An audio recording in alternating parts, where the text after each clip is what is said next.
Hello and welcome to our second Thursday Thoughts video. My name's Simon, I'm one of the leaders here at Ascot Life Church, and as I explained last week, these videos are really intended just to respond to some of those big questions that we might find ourselves asking, particularly at this time, in this kind of interruption into our lives. We might find ourselves asking some of those bigger questions about God, questions about who we are, questions about what this life is intended to be all about. And with our few minutes today, I'd love to really have a look at what I think is one of the biggest questions we can ever ask. Certainly the biggest question when it comes to looking into Christianity. And that question is this: did Jesus really rise from the dead? Did that really happen 2,000 years ago? I'm sure many of us will know that this coming Sunday is Easter Sunday, the one day a year when Christians all over the world will be celebrating the claim that Jesus rose from the dead. That is a day that we as Christians mark every year. Why do we celebrate it so much? Why do we make such a festivity of it? Well, it's because the whole of the Christian faith, everything we believe as Christians, is built on this claim. The whole of Christianity is built on the claim that 2,000 years ago, Jesus died, was buried, and then 3 days later, rose again. That's what all of Christianity is built on. In fact, so much so that if you take the resurrection of Jesus out of Christianity, you're not left with Christianity at all. It all comes crumbling down. This is what one of the early leaders of the church, a guy named Paul, says about how important the resurrection is. This is what he says in his letter to a church in Corinth. He says this: if Christ has not been raised, then your faith is in vain. Or that could be translated, then your faith is useless, it's worthless. It's one of the early leaders of Christianity saying, if you take the resurrection out of our faith, then we have no faith at all. It's useless, it's not worth having. And so I think if you are someone who is looking into Christianity, looking into the claims of the Christian faith, the best, even the only place to start is with the resurrection of Jesus. Because think about it, if you look into the evidence for the resurrection and find that Jesus didn't rise from the dead, then you can stop your investigation there. If Jesus' central claim that he would rise from the dead didn't come true, then you don't have to bother looking into the rest of what he said. But also, on the other hand, if you look into the evidence for the resurrection and find actually it is true, it might have happened, then you can say it's probably safe to believe the rest of what Jesus says as well. It's probably safe to look into who he was and what he came to do.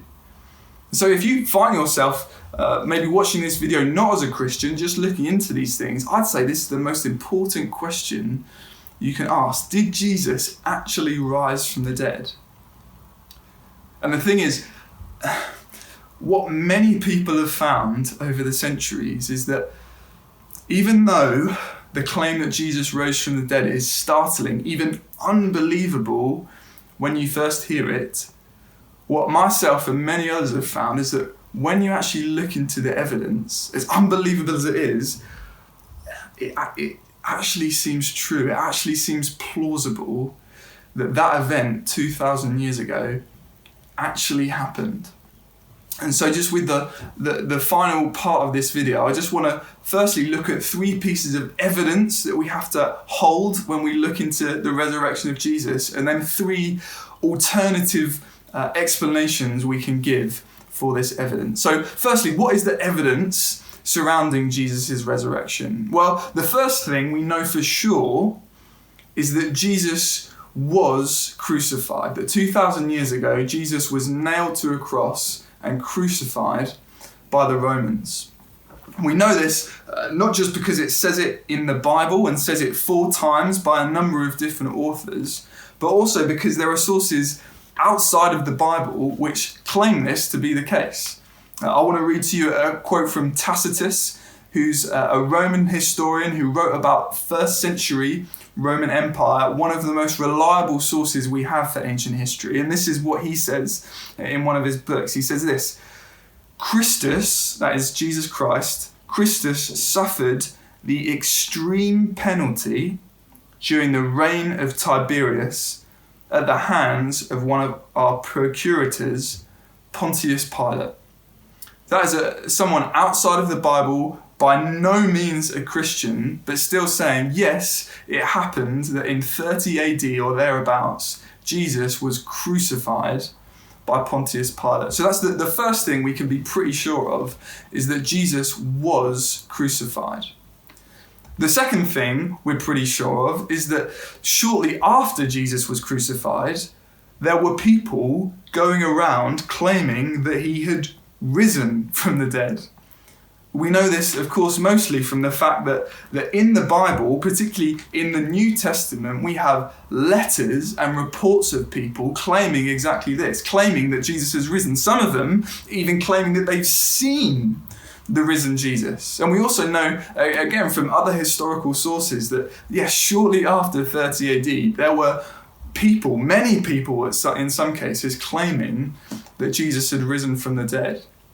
And the third thing that we are pretty sure of, that most historical scholars would agree on, is that shortly after Jesus' crucifixion, his tomb was empty.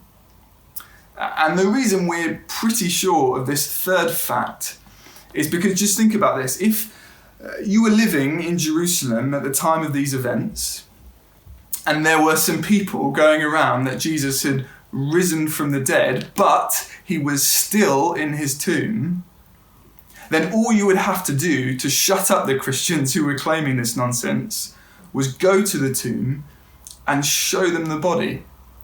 But we have no evidence, no accounts of that ever happening. In fact, what we know is that the Christian message of the resurrection spread rapidly in Jerusalem and then in the surrounding areas as well. So there are three things we can be pretty sure of. We can be sure that Jesus was crucified. Secondly, that people were claiming that he rose. And thirdly, that his tomb was empty. These are three facts that almost all historical scholars would agree with certainty. These definitely happened. But of course, that isn't to say that, well, then it's 100% clear that Jesus rose from the dead. I'm sure you're listening to this video thinking up a couple other explanations for those three facts. And to be sure, over the course of the centuries after Jesus' resurrection, people have offered alternative explanations for why these things happened. And I just want to look at now just three of the best alternative explanations for this evidence. The first explanation given for these facts is that actually Jesus didn't actually die. That's the first alternative explanation for the resurrection, is that Jesus, when he was crucified, didn't actually die. Instead, he just kind of fainted, swooned, and then when he was in his tomb, he kind of resuscitated and came back to consciousness. And then he removed the rock hiding his tomb and appeared to his disciples and convinced them that he had risen from the dead, when in actual fact he just kind of fainted on the cross and then resuscitated. That is one explanation we could give for these facts. But actually, when I think you dig into that, you realise that this explanation doesn't really stand up to scrutiny. Because think about it, if anyone knew how to kill people, it was the Romans. If anyone knew how to make sure someone that they were crucifying actually died on the cross, even if you have little knowledge of the Romans, you know that they knew how to kill people. They knew when someone was dead or when someone was alive. And so to claim that Jesus didn't die on the cross is quite implausible, really. And the second problem with this theory is that you have to say that, well, after Jesus went through all his torture, he was then able to resuscitate, able to roll away the huge stone covering his tomb, and then able to appear to his disciples and convince them that he was the Son of God risen from the dead and not, someone who was really in need of hospital care. That too, I think, is quite hard to believe. And so I think that first explanation given for the facts that Jesus didn't actually die, I don't think really stands up to scrutiny when we look at it closely. But that is, I guess, the weakest alternative explanation. The next one's a bit stronger, and that's that the Romans themselves hid the body. That's why the tomb was empty, people would say, is that the Romans hid the body. And that's why people thought Jesus was alive, was because there was no body there, because they had stolen it. But again, I don't think this explanation really does justice to the facts. Because you have to know that for 300 years after Jesus apparently rose from the dead, the Romans did their best to squash Christianity.